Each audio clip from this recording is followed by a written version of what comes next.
పోతా ఉన్నారు. ఎక్కడికక్కడ రైతులు సార్ గన్నీ బ్యాగ్స్ లేవు సార్, సంచులు లేవు సార్. ఈ రాష్ట్రంలో గన్నీ బ్యాగ్స్ దొరుకుతలేవు, కానీ గన్స్ మాత్రం పుష్కలంగా దొరుకుతున్నాయి. కరీంనగర్లో 5 తుపాకులు పట్టుకొని పోయి పొద్దున 11 గంటలకి తుపాకులతో కాల్పులు జరుగుతున్నాయి. కానీ నిస్సిగ్గుగా ముఖ్యమంత్రి గారు చెప్తున్న మాటలకు కానీ మంత్రి గారు చెప్తున్న మాటలకు కానీ చేతలకు కానీ పొంతన లేదు. వాస్తవానికి ఈరోజు కూడా రాష్ట్రంలో ఎక్కడా కూడా 30-35% మించి ధాన్యం కొనుగోలు చేయలేదు. ఇక మీకు పేరు చెప్తే బాగుండదు, కానీ ఒక మాజీ మంత్రి ఎమ్మెల్యే కాంగ్రెస్ మొన్న మా నాయకుడికి ఫోన్ చేసి, ఒక నాయకుడు మా ఎమ్మెల్యే గారికి ఫోన్ చేసి, అరే ఏం పెట్టినరా మీరు, ఇది పని లేని పని, ఈ గవర్నమెంట్ కొనుడు ఏందా నాకు అర్థం కాదు, ధాన్యం మీరు లేని పని పెట్టిన మా కేసీఆర్ గారు, మాకు ఇప్పుడు ఆ ప్రెజర్ అవుతుంది అని చెప్పి మా నాయకుడికి ఇంకో కాంగ్రెస్ నాయకుడు ఫోన్ చేసి నిష్ఠూరం ఆడుతూ ఉన్నాడు. ఇది పరిస్థితి ఈరోజు రాష్ట్రంలో. ముఖ్యమంత్రి గారేమో 80% కొనేసిన అంటాడు, మంత్రి గారేమో 50% కొన్నా అంటాడు. మేము చూసినాం క్షేత్రస్థాయిలో. వాస్తవానికి ఈరోజు ఏ ఒక్క సెంటర్లో కూడా ధాన్యం కొనుగోలు కేంద్రాలు సరిగ్గా పనిచేయడం లేదు. గన్నీ బ్యాగ్స్ ఇస్తలేరు, రైతులే కొనుక్కోవాలి. 28 రూపాయలు, 25 రూపాయలు, 30 రూపాయలు పెట్టి సుతిలు వాళ్ళే కొనుక్కోవాలి. మంచినీళ్ళ సౌలత్ కూడా లేదు. ఇంకా మీదికెళ్ళి వెయిటింగ్ ఛార్జీలు కూడా రైతులే కట్టుకోవాలి. ట్రాక్టర్ లోడ్ చేసుకొని వస్తుండ్రు పాపం. వచ్చినాక ఆడ బయట సెంటర్ బయట నేను నర్సంపేట నా కళ్ళతో నేనే చూసిన, మొత్తం మార్కెట్ యార్డ్ అంతా నిండిపోయి ఉన్నది. మరి ఎట్లా ఇది పరిస్థితి అంటే, వచ్చి వారం రోజులైంది సార్, వెయిటింగ్ ఛార్జీలు కడుతున్నాం, రోజుకు 2000 రూపాయలు కడుతున్నాం, రోజుకు 3000 రూపాయలు కడుతున్నాం, లారీ అయితే ట్రాక్టర్ అయితే 2000 కడుతున్నాం. రైతులు తమ నోటెంబడి వాళ్ళు చెప్పిన మాట. ఈ సంక్షోభాన్ని గుర్తించకుండా, ఈ సంక్షోభం గురించి కనీస అవగాహన లేకుండా అబద్ధాలు చెప్పి అధికారంలోకి వచ్చిన రేవంత్ రెడ్డి ఇలా నోటికి వచ్చిన మాటలు మాట్లాడుతూ ఉన్నాడు. పెద్దలు చెప్పారు, ఎద్దేడ్చిన వ్యవసము రైతేడ్చిన రాజ్యం బాగుండదు అని. 10 ఏళ్ళు దేశానికి అన్నపూర్ణగా వెలసిల్లిన తెలంగాణ ఇవాళ తల్లడిల్లుతున్నది. రైతు ఇవాళ కన్నీరు పెడతా ఉన్నాడు. ఇది వాస్తవం ముఖ్యమంత్రి గారు. మేమేదో మిమ్మల్ని విమర్శించడానికి ఇంకోదానికో చెప్పట్లేదు. ఇవాళ రాష్ట్రంలో ప్రణాళిక లేకుండా పోయింది.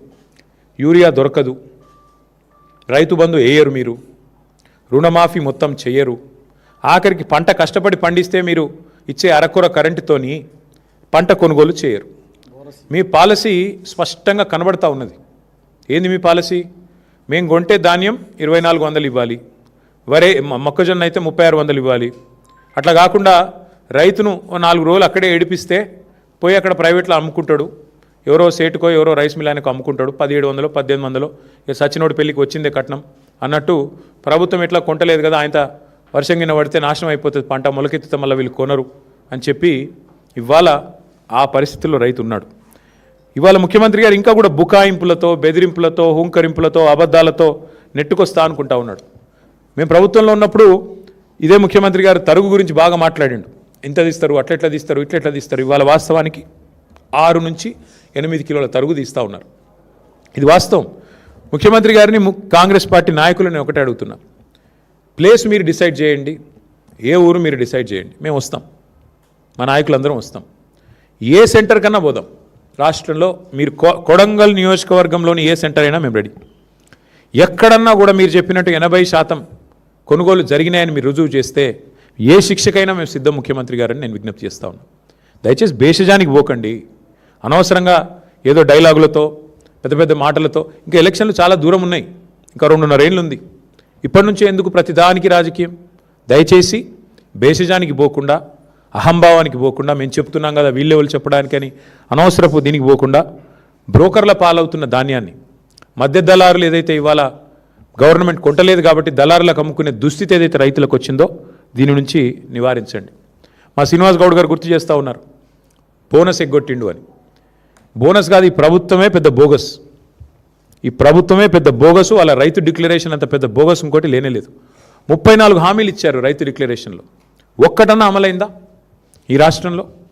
4 ఏళ్ల కిందట రాహుల్ గాంధీ గారు వచ్చి వరంగల్లో మీటింగ్ పెడితే అదే రోజు మళ్ళీ మేము మొన్న పెట్టాం రైతు సంగ్రామ సదస్సు అని వరంగల్లో పెట్టినాం. ఆ రోజు అడిగాను నేను, ఎంతసేపు ముఖ్యమంత్రిని తిట్టిండి. నేను ముఖ్యమంత్రిని తిట్టలే, రైతు బంధు వేయకుండా ఉండేందుకు మేము ఏమైనా దివానగాళ్ళమా అన్నాడు ముఖ్యమంత్రి. నేను గదే గుర్తు చేసిన. ఇప్పుడు ఏయని దివానగాడేవాడని నేను అడిగిన. నేను ముఖ్యమంత్రి గారు నేనేం తిట్టలే. కేవలం ఆనాడు మేమేమైనా దివానగాళ్ళమా, మాకేమైనా దిమాక్ లేదా అన్నాడు. నేను గదే చెప్పిన. మరి దివానగాళ్ళు ఎవరు, దిమాక్ లేని వాళ్ళు ఎవరు అని అడిగిన. దానికి అసలు విషయం చెప్పకుండా రైతు బంధు ఇప్పుడు 4వ సారి సక్సెస్ఫుల్గా ఎగ్గొట్టారు ఈ ప్రభుత్వం వచ్చాక. అట్లాగే 15,000 ఇస్తామని డైలాగులు కొట్టారు.